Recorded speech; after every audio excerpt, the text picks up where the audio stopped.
یہ عورتوں کے اور مسائل جو ہے نا حقیقتاً ہوتے بھی بڑے عجیب ہیں۔ میرے پاس ایک آدمی آیا ہے تو عجیب سا قصہ، لطیفہ ہی سمجھو۔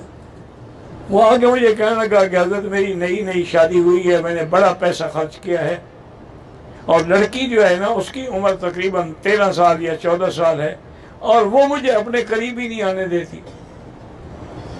اور میں نے کہا پاگل آدمی، تمہاری عمر کتنا ہے اور ہٹے کٹے 12 سال کی لڑکی سے شادی کرو، وہ بیچاری ڈر کے مارے اس ہاتھی کو کیسے قریب آنے دے؟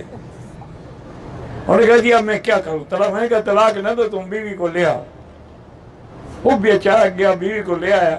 میں نے اسے کہا بیٹی بات سنو، نکاح ہو گیا ہے، اب نکاح میں اس کو حق ہے اپنے حقوق وصول کرنے کا، لیکن ایک بات یاد رکھو، جب میاں بیوی ملتے ہیں نا تو ایک کافر کے مارنے کا ثواب ہوتا ہے۔ میں نے کہا اچھا جی، میں نے کہا ٹھیک ہے۔ وہ جناب اس کے بعد بیوی نے کہنا ورنا شروع کر دیا، بلکہ 2 دن 3 دن کے بعد جب وہ برداشت کے قابل، انہوں نے کہا اب دن میں بھی ایک کافر مارو، رات کو بھی ایک کافر مارو۔ 7-8 دن کے بعد اس کا پھونک ختم ہو گئی۔ اب وہ بلاتی ہے کہ آؤ کافر مارے، کہ سارے کافر کو ہم نے مارنی ہے، اور بھی تو لوگ ہیں نا کافر ماریں گے۔ تو اس قسم کے ہیلے بھی ہم مولویوں کو کرنے پڑتے ہیں نا، ہم کیا کریں۔ شیر کی کھال ہم گھر میں لگا سکتے ہیں، لوگوں کو پتہ لگے کہ یہ شیر کا شکاری ہے، چاہے کبھی لومڑی بھی نہ ماری ہو۔ میرے ساتھ بھی ایک خان تھے، فوت ہو گئے۔ وہ مجھے روز ایسے قصے سناتا تھا، اللہ ہدایت دے، اللہ بخشے بیچارے کو۔ میں نے جناب یہ شکار کیا، اور میں نے جناب یہ شکار کیا۔ میں نے کہا کیا ہوگا یار، بس ٹھیک ہے۔ ایک دن اتفاق کی بات ہے، عصر کی نماز پڑھا کے ہم بیٹھے ہوئے تھے مسجد میں کہ 2 آدمی بھاگتے ہوئے ہیں۔ انہوں نے کہا جی کہ ہمارے کمان کے کھیت میں خنزیر آ گیا ہے، وہ تو سارا ہمارا کمان، غریب لوگ ہیں، ہمارا تو کمان اجاڑ کے رکھ دے گا۔ اتفاق جو خان صاحب بھی بیٹھے تھے، میں نے کہا جاؤ بھائی تم بھی بندوق لے آؤ، میں بھی لے، چلو خنزیر کو مارتے ہیں۔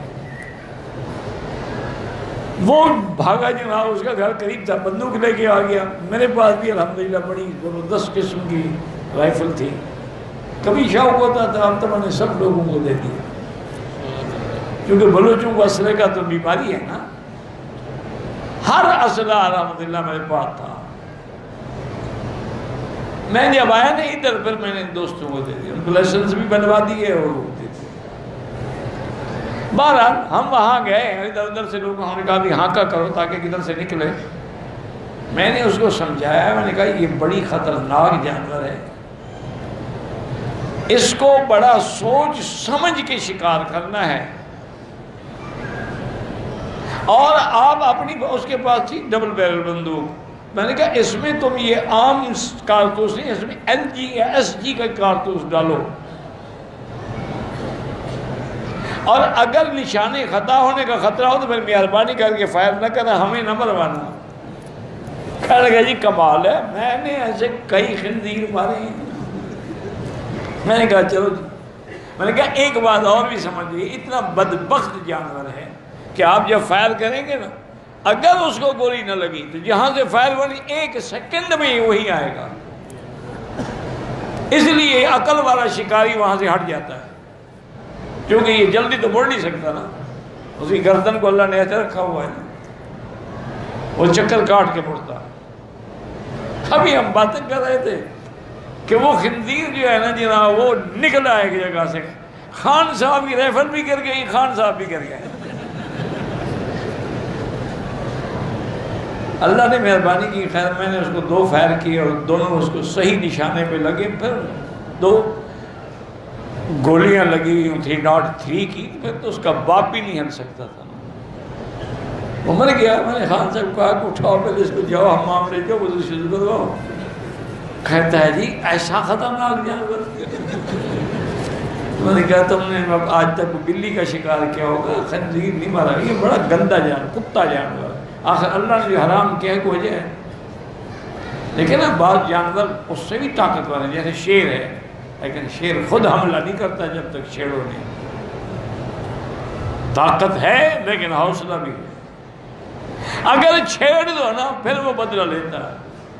اسی طرح ہاتھی ہے، بڑا پیار کرنے والا جانور، لیکن بڑا منتقم المزاج ہے، 20 سال کے بعد بھی بدلہ لے گا. اور سوچ کے گولی مارنی پڑتی ہے کہ کہاں اس کو گولی لگے تو نقصان دے گی، ورنہ عام گولی کیا کرے گی ہاتھی کا. بہرحال اللہ بخشے، اب میرے خیال میں خان صاحب بھی فوت ہو گئے، اللہ مغفرت فرمائے. میرا خیال یہی ہے، اب مدت ہو گئی نا ملاقات نہیں، لیکن مجھے یقین ہے کہ فوت ہو گئے، اگر زندہ ہوتے ضرور آتے. وہ ایک دفعہ میں نے پڑھا تھا کارٹون، بڑی پرانی بات ہے، کہ جب چاند میں سب سے پہلے انہوں نے بھیجا تھا نا جی، اپنا آدمی تو نہیں بھیجا تھا، اس میں کتا بھیجا تھا سب سے پہلے. 12 پھر آدمی بھیجنا شروع کیا. وہ کہتے ہیں کہ جی جب وہاں چاند پہ نے آدمی بھیجا امریکن نے، تو وہاں دیکھا کہ رشین بھی موجود ہے، چینی بھی موجود ہے، اور پاکستانی بھی موجود ہے. انہوں نے پوچھا بھی تم کیسے ہیں؟ انہوں نے کہا جیسے تم آئے، تم نے بھی اپنا ساروخ بنایا، ہم نے بھی بنایا. چینی نے کہا ہم نے بھی بنا لیا، تمہاری نقل ہم نے فوراً تیار کر لی. انہوں نے پاکستانیوں سے پوچھا بھی تمہارے پاس تو کچھ نہیں، تم کیا؟ انہوں نے کہا میں سمگل ہو کے آ گیا. یہ پاکستانی بڑی چیز ہے، یہ زمزم کو بھی نہیں چھوڑیں گے انشاءاللہ. 1 لیٹر زمزم ہوگا، 10 لیٹر پانی ملا کے بیچیں گے. اگلے دن میں خود زمزم لینے گیا تو باہر میں نے دیکھا کچھ کھڑے تھے.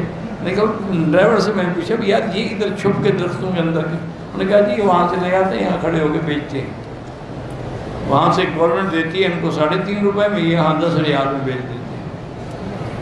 پھر اچھا کاروبار نے بات بنا رکھا ہے. انا للہ و انا الیہ راجعون. ایک آدمی آیا، وہ پرانی ہنسی کی بات ہے، مجھے آگے کہنے لگا تو رمضان شریف کا مہینہ ہے، کہتے ہیں کہ شیطان رمضان میں بند ہو جاتے ہیں، پھر یہ گناہ کیوں ہوتے ہیں؟ میں نے کہا آپ تو کھلے ہوئے ہیں. کہتے جی کیا مطلب؟ میں نے کہا شیطان صرف جنوں سے تو نہیں ہوتا، انسانوں سے بھی تو ہوتا ہے. وہ جنوں والے بند ہیں، انسانوں والے کھلے ہوئے ہیں. من الجنۃ والناس.